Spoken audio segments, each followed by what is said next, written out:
これでまたカレとブルフの評判が上がっちまうな。 Hey guys, what's going on? So today is a very special day for Full Boost because we are receiving the DLC tonight. Well, for me at least, at around, I believe, 10 p.m. or so maybe. I'm not quite sure. It might possibly be even later than that, probably in the morning time around 1 to 3 a.m., not sure. Because it is the 28th in Japan at the moment, and you know, it's going to be the 28th here soon, so kind of hyped because I'll be receiving pretty much all the DLCs that are coming out. Most hyped for Char Zaku too. But anyways, guys, here we are looking at this man right here. I believe his name is Lowy or something, and he pilots the red frame dragon. I mean, like, I don't know what the game developers were thinking of when they made his art design. Like, what the hell is wrong with his fucking hair, man? I mean, seriously, like I said before in the 7 Swords video, this guy is like a fucking, he's just like a prime example of the normal ready to freaking deranged murder face ready. Like, he just looks so, he just looks like a freaking delinquent. Like, what the hell happened, man? But anyways, from the trailer given to us and shown for his gameplay, he seems like a pretty good unit in my opinion. He has a basic playstyle. You basically, in my opinion, just play him as a sort of buff suit. And what I mean by buff suit is that you pretty much play him in a neutral phase. You know, just like spam bullets and shit like that, until you receive your buff. And then once you achieve your buff, you will become pretty much a hazard on the field. And then when it runs out again, you pretty much return to neutral phase and just, you know, spam your bullets and shit like that. But yeah, his buff seems pretty freaking good for melee. Like, it looks pretty freaking dangerous. Comparing him to the old versions, Red Frame and Red Frame Kai, I personally am not a fan of Red Frame because his, you know, his ranged abilities are sort of crappy. Like, his beam rifle, I believe, shoots one time and then it tracks, and then the other shots following the main shot that was, you know, shot first tracks pretty shitty. It doesn't, you know, have tracking of its own. It follows the first initial shot. And then, like, the melee for Red Frame is okay, but it's just that in full boost, it's really hard to play melee suits that don't have strong range abilities. Prime example of this is Epion, and Epion is extremely hard to play without, you know, an adequate partner that knows what to do with an Epion as his partner. But yeah, moving on to Red Frame Kai, I actually like him over Red Frame because, you know, he seems more enjoyable to me as he has like his cool sub-weapon. Like, it fires and the bullet kind of sticks for about a second and then it releases. That's pretty freaking awesome.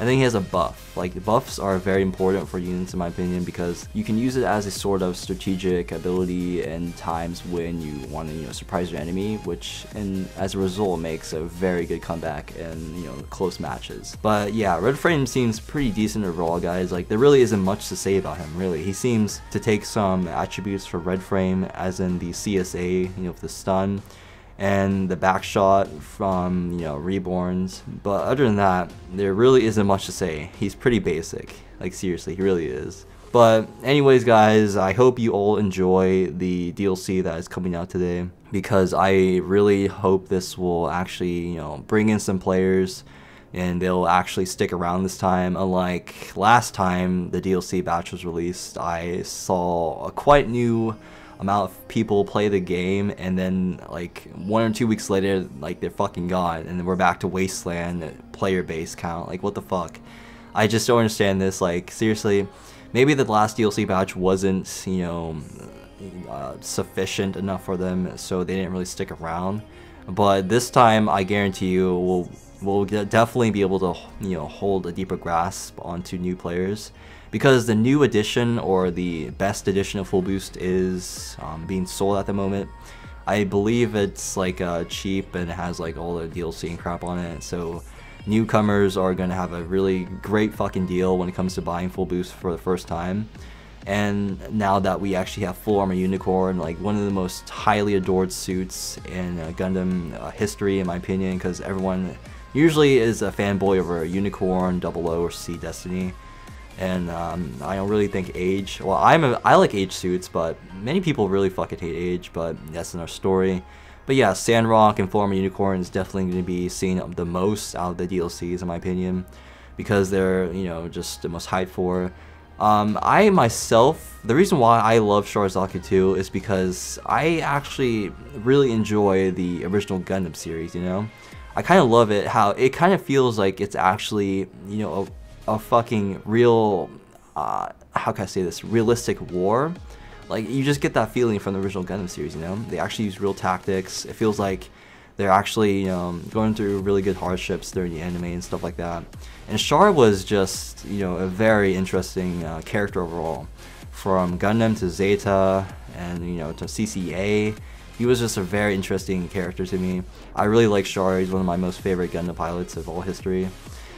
But yeah, I mean, people could say like a lot of shit about freaking Char Zaku 2, but really he seems like a pretty freaking fun little toy to play with, you know? It's cool, transforms as a Gok and shit like that. But yeah, I don't know what to say about Avalanche Exia though, because to me, guys, he doesn't really seem that like too fun to play. I mean, he looks kind of very difficult to use. But we'll just have to see. Maybe he won't be that bad after all. But yeah, guys, that's pretty much it for this video. I was going to crack some freaking jokes about the pilots, but I was just not feeling it. You know, I kind of feel tired, and you know, I'm just kind of, you know, just chilling until the DLC hits. So yeah, I hope you guys enjoyed the DLC that will be released soon, because it will definitely bring some longevity until Maxi boost hits consoles. And yeah, so that's pretty much it, guys. I hope you enjoyed the video. Please leave a like if you enjoy it, share with your friends, and I will see you guys later.